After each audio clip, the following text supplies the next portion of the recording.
Hi everybody, hope that you have been well and Easter season was good. So we have been reading the book of Judges and the book of Luke concurrently, and this message that is being repeated that I wanted to share, and that is how much God thrives in our weaknesses. Us, we feel bad about our weaknesses. We feel like, oh man, I wish I would be strong in this area. Meanwhile, God is saying that that's exactly how I want it, and that is exactly what I want to use. And that is the repeated message even in the book of Judges, where God starts with a woman. This, by the way, I have fallen in love with this Bible character, that is Deborah. She is the only female military leader in the whole Bible.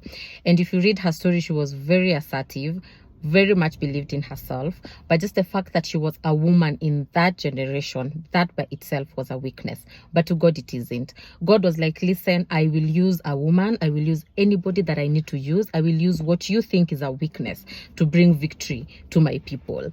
The next person that I loved was Gideon. Now, Gideon was the exact opposite of Deborah. Gideon does not believe in himself at all. He has very low self-esteem. He's like, I'm from the smallest tribe, very unsure, kept asking God, send me a sign, send me a confirmation. Literally, an angel of the Lord appeared to him, and he's still like, okay, I've seen, but send me another one. God had to keep sending him signs even before they went into battle.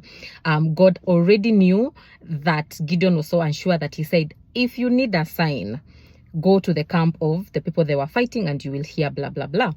So God already knows our weaknesses, but he uses us anyway. He already knows where we are lacking. He knew Gideon was from a clan that wasn't of great repute. He knew all of those. He knew Deborah was a woman. He knew Gideon had low self-esteem. He knew there's this man that comes in a chapter right after. His name is Jephthah.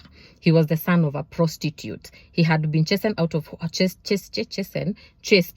out of home because he was the son of a prostitute. So he was rejected, he was disregarded by people, but God is like, yes, that's the one I want to use. So you might be feeling disregarded. You may be feeling that a certain thing is such a weakness for you. It is something that is causing you to fall behind. But there's a reason why Paul says in the Bible that in my weakness, his strength is made full. And Paul kept asking God, take away this thorn from me. Scholars don't know what this thorn is, but it is presumed that when Paul, on his way to Damascus, when he was blinded, it is said that his eyes, as much as he was able to see, he wasn't able to see well. That is what scholars say. So it is thought that the thorn in his flesh might have been a physical ailment of some sort. And he kept asking God, take it away from me. But at some point he came to the conclusion that, okay, God can use me even with this physical ailment. That the reason that God told Gideon had 30,000 soldiers. He said, I want you to take it down to 300 so that you don't think when you win this war that it is your strength that made you to win it. I want you to go into this war knowing that you're weak, knowing that you have to depend on me. The very thing that we hate, the very thing that you're like, listen, I need to be strong in this area. I need to, you want to move in your strengths. And God is telling you, no, I want you to move in your weaknesses. That is the area that I need you. And most often, God will call you to the areas where you're feeling very weak in, the areas where you're feeling, I do not got this. I don't know what I'm doing. You're starting a new business. You have no idea what you're doing. You get into marriage, you're a new wife or husband, no idea what you're doing.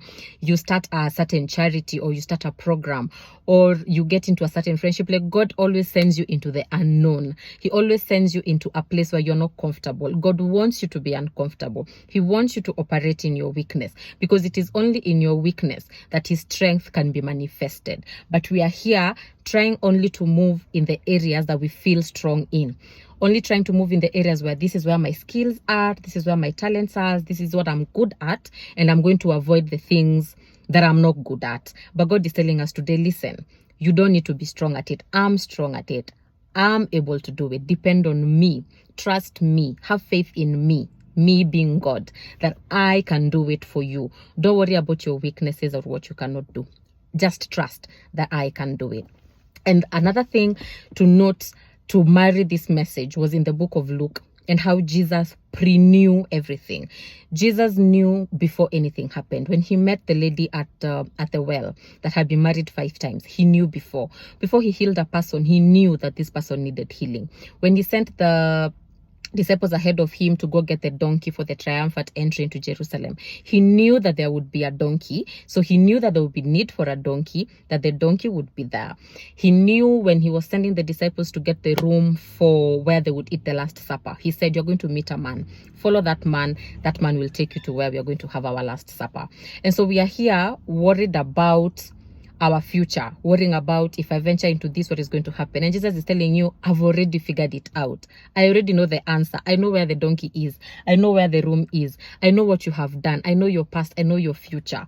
I know everything about this situation. You're trying to figure out something that I already have the answers to. And he's just telling us, please rest. Please know. Literally, my phone just fell. Sorry about that. So God is saying that I have already provided for your need before you've even thought about it. Before you needed it, I provided for it.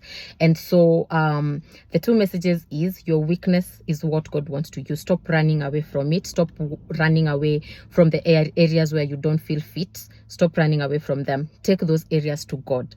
Take those areas to Jesus. That's what he is wanting from you. And once you take those weaknesses to Jesus, please know he already knows what to do with them. He's already seen your future. He's already placed the right people ahead of you. He has already given you favor for where you're going. He has already made a way where there is no way. He's only asking that we trust our weaknesses, our shortcomings to him, and not to view them as, because God already knows that we have shortcomings. He already knows hatujiwezi. You know, even Moses, he used a stammerer. He could have gotten somebody who spoke fluently. He could have gotten somebody who did not have a past like Moses had, but that's what he wanted to use. So that when the miracles were worked through him, Moses wouldn't say, it is me, it is my speaking well, it is my talent, it is my skills. No. So that the reason God wants you to operate in your weakness is so that when you do get the victory, you know where to give God the victory. I can personally say for myself, genuinely, that I operate in so many areas from weakness. But because I am learning, I cannot say that I have 100% learned, but because I am learning continually to operate in weakness and to operate in total dependency on God, that what I cannot do, he's able to do.